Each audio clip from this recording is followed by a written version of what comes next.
Saya lanjutkan, langkah kedua adalah membuat janji. Jadi kalau tadi langkah pertama Sadra itu latihan menulis. Oke, jadi gampang ya latihan menulis. Justru karena gampang biasa nggak dilakukan ya.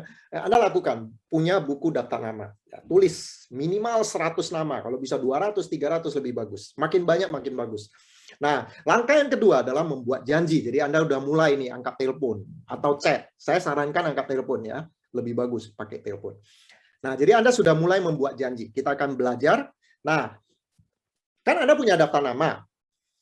Sangat disarankan untuk daftar nama yang Anda sudah lama nggak kontak, mungkin teman SMA, teman kuliah, yang katakanlah sudah bertahun-tahun Anda nggak pernah kontak. Ya, bahkan ada mungkin teman SMA yang 10 tahun lebih nggak pernah kontak. Jangan langsung diundang dulu ya, jangan langsung kontak, langsung bikin janji untuk presentasi, jangan ya. Hangatkan dulu daftar nama yang sudah jarang dihubungi. Jadi connecting dulu, nyambung dulu. Jangan sampai dia berpikir ya, ini kamu udah lama nggak ketemu, lagi ada butuh, ada maksud apa-apa, baru kontak kita ya. Jadi bikin mereka curiga, bikin nggak nyaman juga. Oke, jadi Anda perlu hangatkan dulu, kontak mereka, connecting dulu supaya hangat.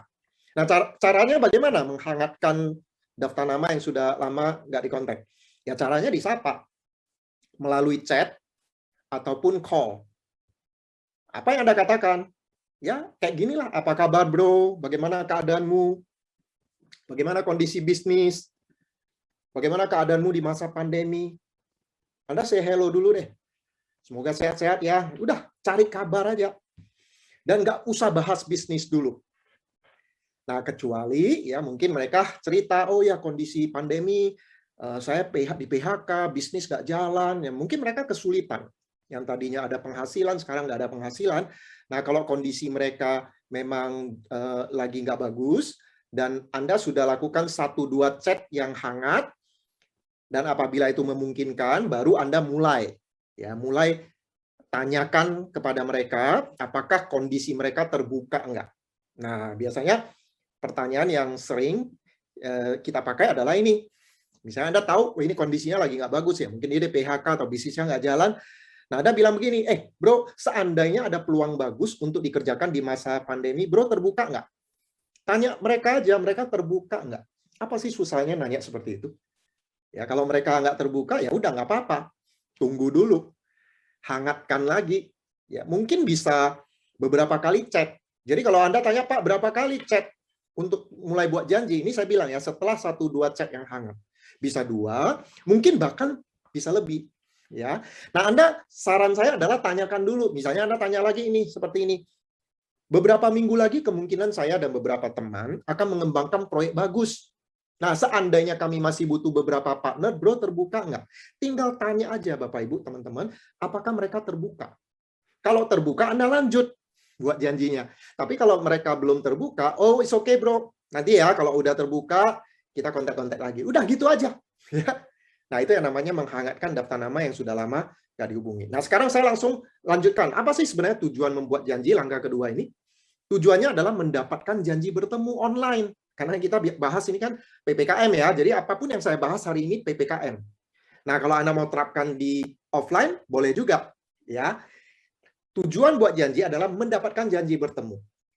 Entah bertemunya offline ataupun online. Ya, melalui Zoom atau video call. Jadi bukan untuk menjelaskan bisnis. Jadi ketika Anda angkat telepon untuk buat janji, Anda mau dapatkan janji ketemu. Jadi jangan bahas bisnis, karena tujuan kita bukan untuk menjelaskan bisnis. Nah, sekarang poin penting membuat janji. Ya, yang pertama adalah prioritaskan menelpon langsung daripada chat. Kenapa? Karena menelpon kesannya lebih penting. Kalau cuma chat, kurang penting. Saya kalau ada teman chat, wah ini nggak terlalu penting. Tapi kalau dia call, ada miss call. Wah, ini penting nih. Saya pasti akan balik. Bro, ada tadi call ya? Ada masalah apa? Nah, kadang-kadang saya call balik karena penting kalau ditelepon. Oke? Dan sikap memberi peluang. Anda menguasai nih. Apa yang perlu diucapkan, kata-katanya apa, Anda udah tahu semua. Tapi yang jauh lebih penting adalah sikapnya. Karena kalau sikapnya salah, sikap Anda bukan sikap memberi peluang, tapi justru sikap yang sebaliknya, itu sikap minta tolong, sikap yang kurang punya postur, minta tolong. walaupun kalimatnya itu benar, tapi auranya itu, semangat keyakinan Anda itu nggak nyampe, Bapak Ibu. Orang curiga kalau Anda sikapnya salah. Jadi ingat ya Bapak Ibu ya, sikap kita ketika buat janji adalah kita mau beri peluang. Anda itu mau bantu orang. Anda bukan dalam posisi minta tolong. Itu ya penting ya. Karena kalau Anda dalam posisi minta tolong, please deh ketemu, Anda nggak punya postur. Nah, supaya Anda mudah membayangkan sikap seperti apa yang Anda perlu punya di sini, bayangkan Bapak Ibu. Salah satu orang terkaya di dunia yang lagi tren, lagi terkenal kan Elon Musk yang punya Tesla ya dan SpaceX. Nah, bayangkan Bapak Ibu, seandainya Elon Musk datang ke Indonesia diam-diam ketemu sama Anda. Lalu Elon Musk bilang, "Bro, kita bisnis yuk, tapi syaratnya bro nggak boleh tahu saya di belakangnya. Bro, wakili saya, coba cari partner, teman-teman Anda yang Anda bisa kenalkan sama saya untuk berbisnis. Tapi you nggak boleh bilang Elon Musk." Paham ya? Jadi Anda diajak Elon Musk berbisnis, tapi Anda nggak boleh bilang bahwa ini Elon Musk yang jadi partner. Nah, bagaimana cara Anda membuat janji ke teman-teman? Pede nggak? Pede nggak? Pasti percaya diri. Anda nggak akan minder. Aduh, nanti dia mau nggak ya? Nanti kalau dia nggak mau gimana? Anda nggak akan seperti itu. Karena kalau teman Anda nggak mau, yang rugi siapa? Teman Anda, bukan Anda. Orang Elon Musk di belakang Anda. Kalau you nggak mau, lu yang rugi. Jadi Anda itu pede, punya postur yang bagus. Anda mau nolong orang, bukan minta tolong. Jadi Anda mau menolong, bukan minta tolong. Jadi Anda punya postur. Kalau teman Anda nggak mau, yang rugi mereka. Nah, itu namanya sikap, Bapak Ibu. MLM itu kan bisnis sikap. Makanya sikapnya harus benar. Anda memberi peluang. Harus pede. Ya, kalau Anda pede, ya Anda ngomongnya punya keyakinan. Orang nggak curiga. Tapi kalau Anda nggak pede, Anda nggak percaya diri, mau nggak teman ya. Kalau dia nggak mau gimana? Nanti saya nggak bisa closing dan sebagainya. Kalau Anda pikirnya seperti itu, walaupun kata-katanya benar, tapi pasti kurang meyakinkan. Orang curiga malah. Ya, jadi sikap memberi peluang. Kemudian jangan menjelaskan bisnis melalui telepon atau chat karena tujuan kita adalah buat janji ketemu. Nah, oleh sebab itu, buat janji itu harus singkat dan terburu-buru. Maksimal tuh 2-3 menit. Jadi kalau Anda buat janji ketemu, udah lebih dari 3 menit, berarti udah salah. Berarti udah nggak singkat dan terburu-buru. Jadi Anda harus singkat, terburu-buru. Supaya apa? Supaya Anda tidak diinterogasi, sehingga Anda terpaksa menceritakan bisnis. Buat janji tadi tujuannya, ingat ya, bukan untuk jelaskan bisnis, tapi untuk dapat janji ketemu. Menjelaskan bisnisnya nanti setelah di Zoom atau di video call. Atau kalau offline tatap muka, baru di situ jelaskan bisnis. Jangan pada saat buat janji. Anda terpaksa melalui call, oh ini ini kita ini nanti kamu rekrut orang. Nah, Anda jelaskan melalui telepon, susah kan? Atau melalui chat, wah susah. Ya, jadi jangan lama, jangan lewat dari 3 menit, singkat dan terburu-buru. Ya, dan ini penting banget Bapak Ibu, jangan menyebut nama perusahaan MLM Anda atau MLM, kata MLM ini jangan keceplosan, network marketing, jaringan, peluang bisnis, bisnis rumahan juga ya, itu sering diasumsikan bisnis MLM, ya presentasi lah, produk lah, atau merek produk Anda, itu jangan sampai Anda menyebutnya. Kenapa? Karena kalau ada kata-kata ini tersebut, maka prospek akan merasa, oh ini MLM nih, karena Anda udah tahu kan 90% orang-orang di luar sana kan negatif sama MLM. Kenapa? Karena mungkin aja prospek sudah tahu MLM atau nama perusahaan MLM Anda, tapi infonya itu terbatas, informasinya belum tentu benar. Mungkin mereka berpikir, wah ini MLM ini bisnis tipuan, money game, hanya bisnis jualan, dan banyak yang gagal, mungkin tetangganya gagal, saudaranya gagal, sehingga belum apa-apa, enggak lah. Mereka udah tutup pikiran. Ya, makanya jangan sampai mereka blok pikiran. Tapi ingat, bukan berbohong Bapak Ibu ya. Nggak memberitahu bukan berarti berbohong. Ya, kalau misalnya dia bilang, dia tembak ya, ini MLM ya. Nah, misalnya dia tembak nih, ini MLM ya. Nah, kita nggak boleh bohong. Kita nggak boleh bilang, oh bukan MLM, ini network marketing. Nah, itu bohong. Oke, jadi jangan pernah bohong. Nanti saya akan ajarkan bagaimana kalau misalnya Anda ditodong, ini MLM ya. Nanti akan saya ajarkan di belakang ya, cara menjawabnya. Tapi intinya adalah Anda jangan menyebut kata-kata ini. Karena kalau Anda menyebut, orang itu akan blok pikiran, nggak mau ketemu kita. Nggak fair buat mereka. Mereka akan tetap selamanya dengan informasi yang salah. Ya, tidak tercerahkan. Karena banyak sekali orang yang tadinya nggak ngerti bisnis MLM, negatif di otaknya, di pikirannya negatif, gara-gara dengar sana-sini informasi yang salah, ya. Tapi begitu ketemu kita di presentasi, terbuka, tercerahkan, oh ternyata MLM kayak gini ya, saya pikir MLM sama dengan money game. Saya pikir MLM cuma sekedar jualan, saya pikir MLM tuh perlu pandai bicara dan sebagainya, ya. Jadi banyak sekali kesalahpahaman orang-orang. Jadi jangan sampai mereka blok pikiran, ya. Dan ujung-ujungnya kalau buat janji itu latihan. Ini praktis, ya, praktek. Awal-awalnya Bapak Ibu kalau Anda mulai awal-awal membuat janji mungkin ketebak MLM, orang nggak mau dan sebagainya. Nggak apa-apa, ada salah-salah kata. Tapi makin sering Anda praktekkan, itu akan makin lancar. Ya, oleh sebab itu Bapak Ibu, jangan kecil hati, jangan patah semangat kalau di awal-awal mungkin 10 kali pertama Anda bikin janji itu gagal, nggak usah patah semangat. Terus saja, karena makin lama makin bagus pasti. Ya. Nah, ini adalah cara buat janji, ada 6 langkah. Saya akan bahas satu persatu, Bapak Ibu.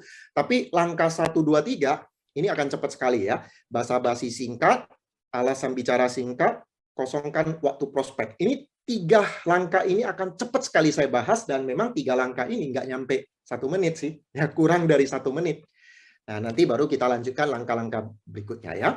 Jadi, langkah pertama itu adalah basa-basi singkat. Ya, namanya juga basa-basi singkat. Jadi Anda cuma bilang, halo bro, apa kabar? Cukup itu aja. Ya, halo bro, apa kabar? Itu aja. Nggak usah, bro, gimana kabarmu? Kamu masih dengar cerita si itu nggak? Masih sering ketemu sama si Anu nggak? Kalau itu seperti itu bukan basa-basi singkat. Itu udah ngobrol, itu udah gosip ya. Jadi kita basa-basi singkat. Jadi, halo bro, apa kabar? Lalu alasan bicara singkat. Saya pengen ngobrol panjang, tapi sebentar lagi mau meeting, atau sebentar lagi mau masak, sebentar lagi mau jemput anak, atau apapun juga lah alasan bicara singkat Anda sebutkan. Tujuannya apa? Supaya Anda terburu-buru, cepat, nggak bisa lama-lama. Ya, supaya Anda nggak diinterogasi, nanya bisnis apa lah, dan sebagainya. Ya. Karena buat janji tujuannya hanya dapat janji ketemu. Dan kosongkan waktu prospek. Kosongan waktu prospek itu Anda tanya dia, bro, besok jam 2, bro udah punya acara belum? Itu kosongkan waktu prospek. Jadi kita nggak ngundang dulu Bapak Ibu, tapi kosongkan waktunya dulu. Kenapa nggak ngundang dulu? Harus kosongkan waktunya dulu. Karena kalau Anda langsung ngundang, misalnya, bro, besok jam 2 kita ketemu yuk, saya ada proyek nih yang saya mau tawarkan. Kalau Anda langsung buat janji seperti itu, Anda memberi kesempatan kepada dia untuk cari alasan. Kalau misalnya dia lagi nggak terbuka, atau dia curiga, dia akan langsung bikin alasan, oh, besok nggak bisa loh, gitu ya. Nah, makanya Anda kosongkan waktu prospek sebelum Anda buat janji. Anda tanya dulu dia, Selasa besok jam 2, bro ada acara nggak? Kalau dia bilang, oh besok jam 2 belum ada acara, baru Anda buat janji. Karena kalau dia udah bilang nggak punya acara, kosong, ya, dan Anda buat janji ke dia, kan dia nggak enak kalau nggak mau kan. Jadi supaya dia nggak gampang bikin alasan menolak kita ya. Jadi ini 3 langkah ini kurang dari 1 menit. Ya. Jadi basa-basi singkat itu, pagi bro, apa kabar? Cukup itu. Lalu pengen ngobrol tapi bentar lagi mau meeting. Alasan bicara singkat. Apapun juga lah, Anda pikirkan aja alasan bicara singkat seperti apa. Biasanya ibu rumah tangga sebentar lagi mau masak, atau mau belanja, atau apalah. Selasa jam 2 siang, bro ada acara nggak? Ini kosongkan waktu prospek. Nah, setelah itu Bapak Ibu, Anda lihat jawabannya, dan Anda tawarkannya maksimal 2 jadwal ya Bapak Ibu. Anda siapkan 2 jadwal. Jadi kalau Anda tawarkan, Selasa jam 2 siang, bro ada acara nggak? Kalau misalnya dia nggak bisa, misalnya dia bilang, aku ada meeting jam segitu. Tawarkan jadwal kedua. Kalau Kamis jam 5 sore gimana? Nah, kalau dia Kamis jam 5 sore masih kosong, bro, ada apa? Nah, baru kita buat janji. Nah, seandainya Anda tawarkan 2 jadwal, dan dua-duanya dia nggak bisa. Ya, misalnya dia berhalangan dua-duanya. Nah, Anda langsung stop. Jangan lanjut lagi. Jadi jangan tawarkan lagi jadwal ketiga, keempat, kelima. Ya. Jadi nggak punya postur ya Bapak Ibu ya. Jadi 2 jadwal aja. Kalau dua-duanya nggak bisa, Anda langsung bilang, oke bro nggak bisa, next time aja. Nah kalau dia penasaran, misalnya dia bilang, apa sih bro? Nggak apa-apa bro, ada yang penting, cuman karena bro 2 jadwal ini nggak bisa, next time aja ya. Oke, bye, udah tutup aja, biarin dia penasaran. Nggak usah dilanjutkan lagi, cukup 2 jadwal. Nah misalnya dia bisa, Salah satunya misalnya Selasa jam 2 atau Kamis jam 5 dia kosong, dia bisa, baru kita lanjut. Baru masuk nih buat janji ketemu. Skripnya apa? Nah, karena ini online ya, kita undang dia untuk Zoom kecil, maka ini skripnya. Anda hafalin aja Bapak Ibu ini ya. Ini skripnya. Bapak Ibu, kalau Anda lihat, ini kan banyak skrip ya, Anda nggak sempat capture, santai aja. Karena Anda akan dapat makalah ini semua. Ya, Anda dapat semua nanti makalah ini. Caranya gimana? Tinggal masuk ke channel Telegram kita, NG Pro Channel. Jadi Anda download aja aplikasi Telegram. Jadi rugi ya kalau Anda nggak download aplikasi Telegram. Anda download, Anda masuk gabung ke channel Telegram kita, NG Pro Channel. Malam ini juga kita upload PDF-nya. Jadi Anda akan dapat skrip ini semua. Ya, nanti Anda tinggal latih. Karena ini cepat. Hari ini trainingnya cepat. Anda nggak mungkin hafal hari ini. Anda perlu punya makalahnya. Cara punya makalahnya, Anda harus punya Telegram. Anda masuk ke NG Pro Channel. Ya, kita upload malam ini. Ya, ini skripnya. Gini bro, saya sedang mengerjakan sebuah proyek yang cocok di masa pandemi. Ingin ajak bro, tapi saya nggak janji apa-apa ya, belum tentu bro cocok. Nah, karena sulit dijelaskan melalui telepon, untuk melihat apakah bro cocok atau tidak, besok jam 2 siang bisa nggak Zoom 30 menit? Udah, itu aja. Ya, ini standar membuat janjinya. Ya. Nah, tadi Anda perhatikan ya, saya ada yang saya garisin kuning ya, warna kuning. Saya nggak janji apa-apa ya, belum tentu bro cocok. Saya paling suka ada kata-kata ini, kalimat inilah ya. Saya nggak janji apa-apa ya, belum tentu bro cocok. Nah, kenapa saya suka kalimat ini dan itu terbukti sangat efektif selama saya pakai?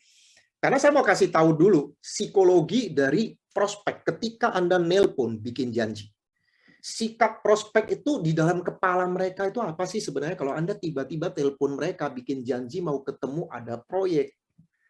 Ya. Nah, dalam pikiran mereka Bapak Ibu, Anda itu mau jual apa ya? Ya, bagaimana cara saya menolaknya kalau saya nggak suka? Apakah Anda mau minta tolong ya, mau minjem duit jangan-jangan?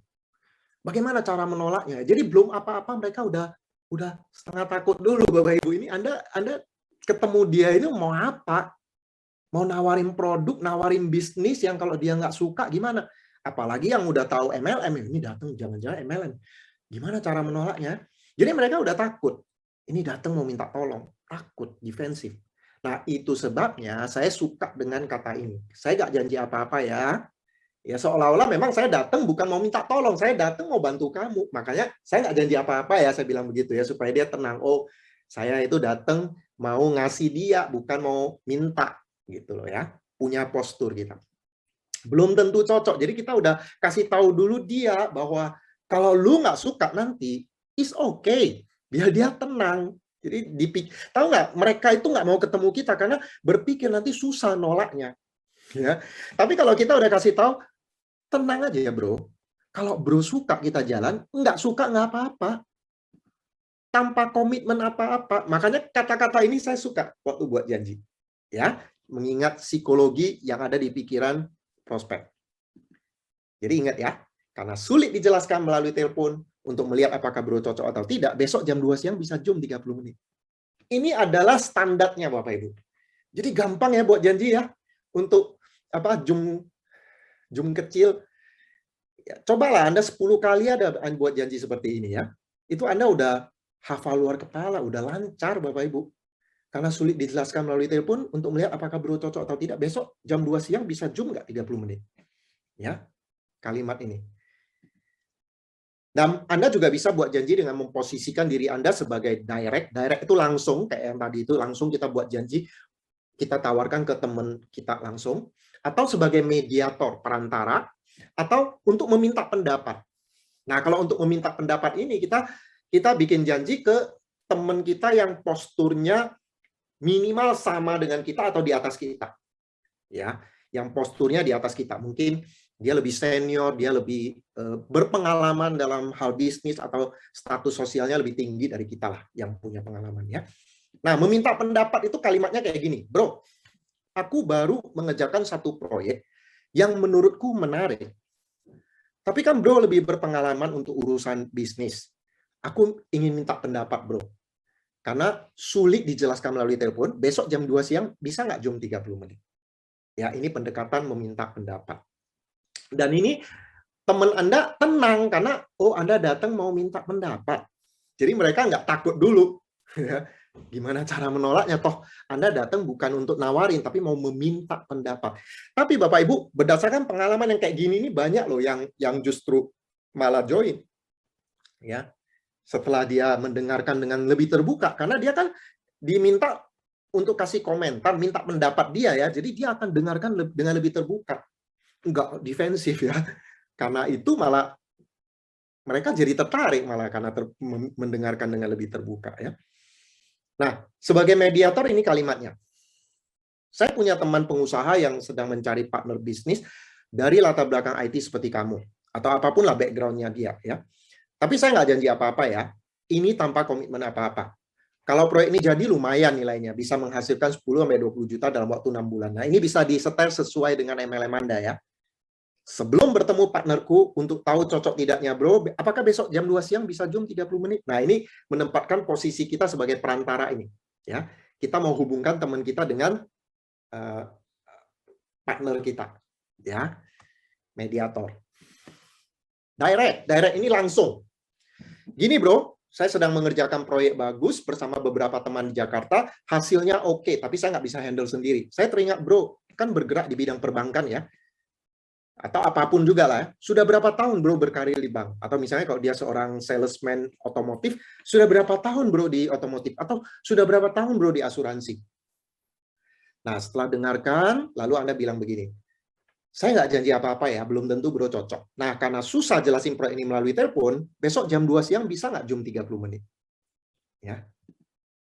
Nah, Anda pilih satu cara dari yang tadi saya jelaskan tadi, pilih satu cara yang menurut Anda nyaman, ya. Anda gunakan cara itu ke semua orang. Pak, tapi boleh nggak Pak saya pakai beberapa teknik? Boleh aja silakan. Tapi kalau Anda cuma mau pilih satu cara aja untuk digunakan ke semua orang juga boleh. Saya Bapak Ibu ya dari dulu, saya cuma menguasai satu cara buat janji aja. Yang saya pakai terus-menerus itu tadi yang cara yang direct itu. Ya, cara direct itu cara yang saya pakai untuk ke semua orang gitu. Nggak apa-apa Bapak Ibu ya. Penulis buku Beach Money Jordan Adler dia menggunakan cara yang dia tulis di buku Beach Money itu ya. Buat janji cara Beach Money yang ada di buku Freedom is Not Free juga. Dia gunakan cara itu selama 20 tahun dan itu membuat dia sukses. Ya, jadi Anda boleh pilih satu cara aja yang menurut Anda nyaman, gunakan aja sampai mahir cara tersebut. Ya, jadi buat janji itu tidak sesulit yang Anda pikirkan. Cukup Anda latih. Kadang-kadang orang merasa susah karena dia coba belum mahir, gagal, lalu dia menyerah, gitu ya. Oke. Jadi kita sudah sampai di langkah keempat. Nah, sekarang langkah kelima, langkah yang Anda paling takuti nih. Kalau misalnya ada pertanyaan, gimana nih? Ini MLM ya, ini bisnis apa sih? Gimana caranya Anda menjawabnya? Nah, yang kelima ini Anda jawab pertanyaan dengan singkat, akhiri dengan pertanyaan. Jadi Anda menjawab pertanyaan dengan singkat, akhiri dengan pertanyaan. Kenapa harus mengakhiri dengan pertanyaan? Karena siapa yang menggunakan pertanyaan, siapa yang bertanya, itu mengendalikan percakapan. Karena kalau Anda bertanya, mereka kan harus menjawab. Jadi Anda yang mengendalikan. Seandainya mereka bertanya, dan kita hanya jawab dan diem, mereka akan terus mengejar kita. Kita akan terus diinterogasi kayak polisi gitu. Ya, ini bisnis apa sih? Saya pengen jelasin tapi sulit Pak melalui telepon. Jelasin dong dikit. Susah Pak. Ketemu aja besok. Bisa dong dikit aja. Kalau kita dikejar terus kayak gitu, lama-lama kita menyerah. Ya, makanya setiap Anda ditanya, jawab singkat dan selalu akhiri dengan pertanyaan. Saya kasih contoh ya. Pertanyaan yang paling sering terjadi. Pertanyaan yang mungkin 80% Anda alami ya. Kalau Anda buat janji seperti tadi, pasti mereka akan tanya, kemungkinan besar ya, bisnisnya seperti apa bro? Proyeknya seperti apa bro? Nah, Anda sudah punya standar jawabannya. Ini standarnya ya. Pengen jelasin lengkap tapi sulit melalui telepon. Ya itu ya. Pengen jelasin lengkap tapi sulit melalui telepon. Anda bilang dulu, sulit melalui telepon. Jadi setiap orang tanya, jelasin dikit dong. pengen jelasin lengkap tapi sulit melalui telepon, bro. Ada beberapa diagram dan angka yang akan saya perlihatkan langsung. Link Zoom mau dikirim sekarang atau besok? Jadi selesai saya menjawab, yang kuning ini saya mengajukan pertanyaan. Saya nggak diem. Kalau saya diem, dia akan ngejar terus. Tapi saya tanya, link Zoom mau dikirim sekarang atau besok? Karena kalau saya nanya, dia jadi terpotong pertanyaannya dan dia terpaksa harus jawab. Ya, dia harus mikirin pertanyaan kita. Jadi kita yang mengendalikan percakapan. Contoh lain, bisnisnya seperti apa, bro? Pengen jelasin lengkap tapi sulit melalui telepon, bro. Ada beberapa diagram dan angka yang akan saya perlihatkan langsung. Bro, udah punya aplikasi Zoom? Nah, itu. Jadi pikirkan pertanyaan-pertanyaan apa yang Anda bisa tanya balik. Ya. Nah, ini juga penting. Kalau seandainya ya Bapak Ibu, beberapa kali Anda praktekkan buat janji dan terlalu sering mendapat pertanyaan yang memojokkan. Misalnya banyak sekali orang yang nembak, ini MLM ya, kalau MLM saya nggak suka. Jadi setiap Anda buat janji, orang pasti ketebak MLM. Misalnya 10 kali Anda buat janji, 8 atau 9 kali orang nebak MLM. Nah, kalau itu terjadi, Bapak Ibu, teman-teman, kemungkinan kita keceplosan. Kata-kata yang tadi saya bilang nggak boleh. Mungkin tanpa sadar kita keceplosan MLM, atau jaringan, atau network marketing, atau keceplosan perusahaan MLM kita, produk kita. Atau tanpa sadar kita ngomong produk. Produk. Ya, begitu ngomong produk, orang langsung pikir jualan ya, MLM ya, gitu. Atau bisnis rumahan, presentasi, peluang bisnis. Kata peluang bisnis atau bisnis rumahan pun itu udah konotasinya MLM, Bapak Ibu. Ya, siapa tahu terceplos. Saya nggak pernah buat janji ada peluang bisnis, nggak pernah, Bapak Ibu, nggak pernah. Ya, selalu pakai kata proyek. Ya. Nah, kemungkinan keceplosan tanpa kita sadari. Karena berkali-kali saya ngalamin ya, ada downline yang buat janji lalu dia bilang, Pak Suprato, kenapa selalu ketebak MLM ya? Saya bilang, pasti kamu keceplosan. Enggak, Pak, coba buat janji di depan saya. Begitu mereka buat janji di depan saya bilang, tadi kamu ngomong produk. Tadi kamu ngomong presentasi. Tadi kamu ngomong upline. Masa, Pak? Iya, keceplosan. Jadi ketahuan, Bapak Ibu ya. Ya, awal-awal mungkin ya, karena Anda belum lancar, sering tanpa sadar keceplosan, tapi makin lama dilatih, makin mahir. Ya. Dan Anda sebenarnya nggak usah terlalu takut orang yang bilang, ini MLM ya? Jangan terlalu negatif. Belum tentu dia negatif. Saya pernah loh ya ketemu, ini MLM ya? Betul, ini MLM. Ya, kalau MLM saya mau, Pak. Dia malah gitu ya. Jadi santai aja Bapak Ibu, santai aja. Nggak usah takut sama orang yang takut dengan MLM. Nggak apa-apa. Yang rugi siapa sih kalau kita buat janji mereka nggak mau ketemu kita? Yang rugi mereka. Kita udah punya sikap tadi ya. Sikap memberi peluang. Di belakang kita MLM dari perusahaan kita yang udah mencetak banyak orang sukses. Jadi Anda harus pede dengan bisnis MLM yang sudah mengubah hidup banyak orang. Ya, seolah-olah ada Elon Musk partner Anda di belakang ya, yang membuat Anda pede. Oke. Nah, sekarang menjawab pertanyaan ini saya lanjut lagi ya.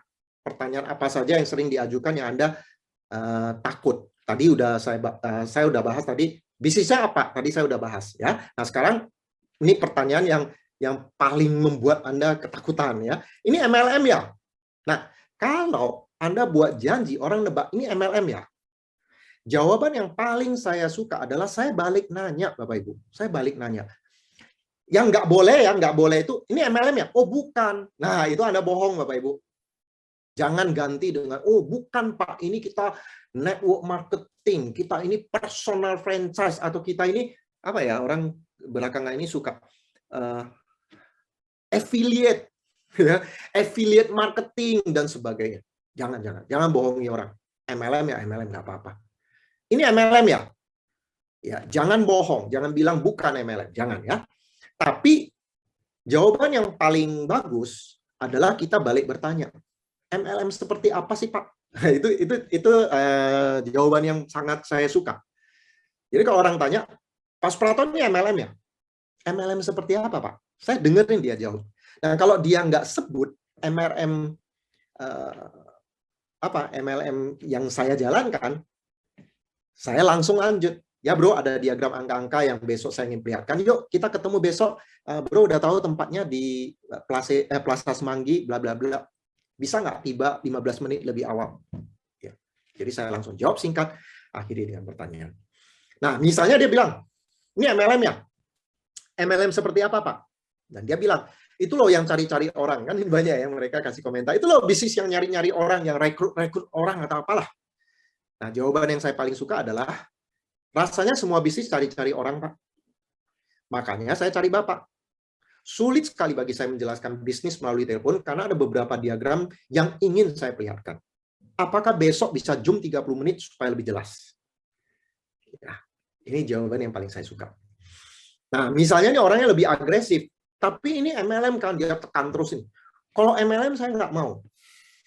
Ini berarti orang ini udah defensif, udah blok pikiran ya. Pokoknya MLM saya nggak mau, Pak.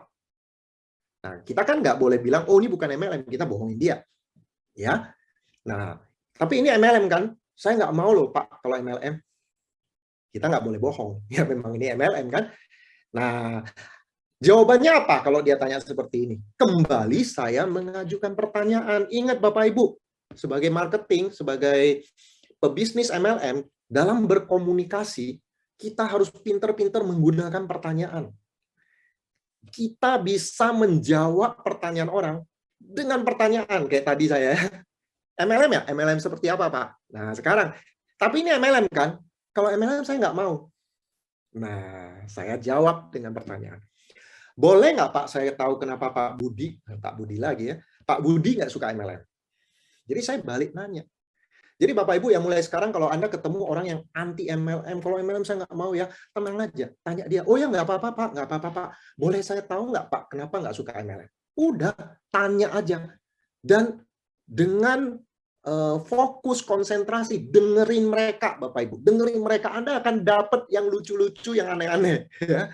Dan banyak yang salah paham di situ. Dengerin aja. Anda ingin empati, Anda pengen tahu di otaknya itu, di pikirannya itu, pendapatnya mengenai MLM itu apa sih? Ingat loh Bapak Ibu, dulu Anda juga negatif MLM kan? Dulu juga Anda nggak paham kan? Makanya dengerin dulu. Ya, nah dia akan cerita MLM tuh gini loh, gini, saya nggak suka karena bla bla bla bla bla bla. Anda dengerin aja. Nah setelah itu, ingat jangan dipotong percakapannya. Dengerin, biar dia keluar semua. Ya, mendengar itu penting banget. Nah setelah itu Anda bilang, ya misalnya dia udah jawab, Anda bilang, Pak, kelihatannya beda dengan yang saya tahu. Begini Pak Budi, Zoom besok tidak ada komitmen apa-apa. Artinya jika Pak Budi nggak tertarik, nggak masalah Pak. Saya hanya ingin Pak Budi tahu bisnis apa yang serius saya jalankan. Link Zoom mau saya kirim sekarang atau besok? Ya, kayak ini standarnya. Nggak usah saya jelasin lagi lah. Anda udah hafal dengan jawaban ini. Ya, bisnis jualannya. Pak Suprapto ini bisnis jualannya. Saya balik nanya lagi, Pak Budi suka jualan? Kalau dia bilang tidak suka, cocok kalau begitu. Besok jam 2 siang kita Zoom ya. Nah, bagaimana kalau dia jawab, bisnis jualan ya? Pak Budi suka jualan? Suka. Ya kalau dia mau jawab suka maupun tidak suka, kita tetap jawab cocok. Kenapa? Karena MLM Anda bisa pilih ya. Yang suka jualan, ya udah jualan aja produknya. Yang nggak suka jualan, Anda bisa bangun jaringan. Jadi apapun jawabannya, Anda jawab cocok. Ya. Nah ini yang lebih blok pikiran lagi ya, udah lebih agresif. Kalau kamu nggak jelasin bisnisnya, saya nggak mau datang. Kalau kamu nggak jelasin bisnisnya, besok nggak mau Zoom. Misalnya dia bilang gitu ya. Nah udah gitu aja, santai aja. Nggak apa-apa bro. Bisnis ini sulit dijelaskan melalui telepon. Karena ada diagram dan angka yang harus diperlihatkan. Saya pikir kamu sedang terbuka untuk kerjasama. Ternyata belum. Nanti saja. Kalau kamu siap, baru kita bahas ya. Baik, udah. Kalau ketemu yang kayak gini-gini, Bapak Ibu, yang Anda paling takuti kan? Ya nggak, Bapak Ibu? Yang membuat Anda takut membuat janji itu kan kayak gini. Ketemu yang kayak gini. Nah, sekarang belajar untuk santai. Justru kalau Anda terlalu reaktif, malah dia, aduh, udah biasa. Bikin dia penasaran. Santai aja. Saya pikir kamu terbuka. Ya ternyata belum. Nggak apa-apa. Ya, nanti kalau suatu saat lu terbuka, baru kita lanjut. Udah gitu aja. Bye. Ya. Nah, yang kayak gini-gini ini bukan berarti kita udah lupakan dia, nggak apa-apa. Saat ini dia nggak mau, kita tunggu aja. Nanti mungkin 2 bulan lagi, 3 bulan lagi, dia kan bisa berubah. Saya aja ada orang yang nolak saya 7 tahun loh Bapak Ibu. Baru join setelah 7 tahun. Yang setelah 1 tahun, 2 tahun, atau beberapa bulan berubah positif itu banyak banget. Jadi orang itu nggak akan selalu negatif aja. Saat ini negatif, bulan depan, 3 bulan, 6 bulan lagi, setahun depan belum tentu negatif. Jadi kalau mereka belum siap saat ini, nggak apa-apa. Ya, tetap connecting. Oke? Tetap connecting. Hangatkan daftar nama ini, suatu saat kita bisa undang mereka. Ya. Nah, exit plan ini kalau misalnya Anda ketemu orang yang tadi itu terlalu agresif, pertanyaannya yang membuat Anda nggak bisa jawab. Tadi saya udah kasih cara-cara menjawabnya. Kalau orang bilang ini MLM ya, kalau MLM saya nggak mau, ini bisnis apa sih? Nah, saya udah kasih nih ya jawabannya. Tapi kan bisa aja prospek mengajukan pertanyaan yang membuat kita terpojok dan tidak tahu harus menjawab apa. Nah, tenang aja Bapak Ibu, saya kasih exit plan. Jalan keluarnya kalau Anda terpojok. Jadi kalau Anda terpojok, Anda gunakan exit plan ini. Anda bilang, sepertinya Pak Budi punya banyak pertanyaan dan sayangnya tak bisa saya jelaskan melalui telepon. Mungkin saatnya kurang tepat. Nggak apa-apa, kita tunda aja Zoom-nya. Nanti kalau Pak Budi ada waktu yang cocok, baru kita janjian lagi. Bye Pak. Udah. Exit plan. Ya, keluar. Atau cara kedua, Anda bisa menggunakan video. Video kontak yang tadi saya jelaskan ya, kisah Bro Budi. Atau video presentasi. Di masa pandemi kadang-kadang kita beberapa kali buat janji, orang itu nggak mau terus. Ya, bikin Zoom ketemu nggak mau terus. Kadang-kadang kita pikir, apakah saya mau tunggu sampai pandemi usai baru ajak ketemu offline? Belum tentu mau juga dia kan. Ya udahlah, daripada nggak saya presentasi karena pandemi ini kita nggak tahu sampai kapan selesainya, udah kirim video presentasi. Makanya Anda perlu punya video presentasi yang Anda rekam, nggak usah panjang-panjang, mungkin 20 menit, 30 menit, video presentasi Anda upload di YouTube atau di sosial media apalah yang Anda, atau ada dalam bentuk video yang Anda bisa kirim supaya dia nonton. Mau tak mau apa boleh buat. Ya, kalau terpaksa. Nah, jadi kalau gunakan video, exit plan-nya kayak gini. Sepertinya Pak Budi punya banyak pertanyaan yang sulit saya jelaskan melalui telepon. Bagaimana kalau saya kirim video pengantar supaya Pak Budi lihat dulu konsepnya? Nah, ini menarik. Ini video pengantar. Ini bukan video presentasi ya. Ini video pengantar. Supaya Pak Budi lihat dulu konsepnya. Nah, inilah yang tadi Sadra sudah buat. Ya, kisah Bro Budi yang kita akan launching tanggal 5 September. Kabar baik buat kita semua, teman-teman. Kita udah punya sebuah video pengantar yang menjelaskan konsep dari bisnis MLM tentang passive income, jangan nyaman dengan income besar. Ya, kalau belum punya aset, kita berada dalam kondisi bahaya. Nah, itu adalah video pengantar yang nggak nyampe 5 menit. Ya, kurang lebih 4 menit, lebih dikit. 4,5 menit. Anggap aja 5 menit lah. Ya, itu video pengantarnya. Ya. Nah, nanti di Training Unstoppable, di mana Anda belajar membuat daftar nama tanpa batas, yaitu prospecting, ya, online maupun offline, kita akan launching video tersebut. Oke, jadi Anda daftar ya Bapak Ibu ya. Hari ini terakhir early bird, 75.000. Kalau Anda mendaftar 2 orang, free 1. Jadi daftar 2 orang, yang ikut 3. Ya, ini super murah ya. Dapat video lagi ya, video kontak ya. Nah, kemudian kalau Bapak Ibu mau daftar, mohon nanti Anda tunggu ada promo ya. Selesai ini mungkin Sadra akan jelaskan ya. Kita ada promo 2 in 1. Artinya kalau Anda daftar training ini plus training satu lagi, yaitu training system, the power of system, itu Anda daftar 2 ya, itu harganya lebih murah. Ya. Dan tetap bisa daftar 2 orang, yang ikut 3 orang ya. Nah, ini adalah video kontak kisah Bro Budi. Ya, ini cuman gambarnya doang, karena nanti Anda bisa lihat lengkapnya. Tadi Anda sudah lihat teasernya. Ini bagus banget ya, bisa membuka paradigma orang yang tadinya ini nggak mau ya. Di video kontak ini nggak dijelaskan itu MLM ya, cuman dijelaskan pentingnya kita membangun aset produktif supaya dapat passive income. Income kita nggak bergantung sama kita. Ya, lalu di akhirnya dibilang bahwa buatlah janji ketemu dengan teman yang meminjamkan video ini supaya Anda dapat informasi lebih jauh. Ini namanya video pengantar, ya. Nah, kalau Anda belum punya video pengantar ini, perusahaan Anda punya video presentasi, silakan dipakai. Ya. Nah, teman-teman bisa gabung di NG Pro Channel untuk dapatkan juga ada satu video. Ini adalah video tentang potensi MLM. Ya, kalau Anda bergabung di dalam NG Pro, Anda bisa masuk Anda bisa scroll ke atas ya, Anda bisa download video ini. Ya, video ini adalah video tentang potensi bisnis MLM. Ini saya nggak putar ya. Anda masuk aja ke sini, Anda download. Nah, video potensi MLM itu bisa juga Anda bagikan ke orang yang udah tahu MLM tapi negatif. Kirimin. Biar mereka dapat informasi, oh MLM itu bukan bisnis kaleng-kalengan, bukan bisnis kecil. Ya, bisnis yang sudah mengubah hidup banyak orang, bahkan lebih hebat income-nya daripada industri Hollywood ya, di apa ya? Industri musik ya, industri musik atau film ya di Amerika ya. Oke. Nah, tadi Sadra bilang jangan pernah broadcast video.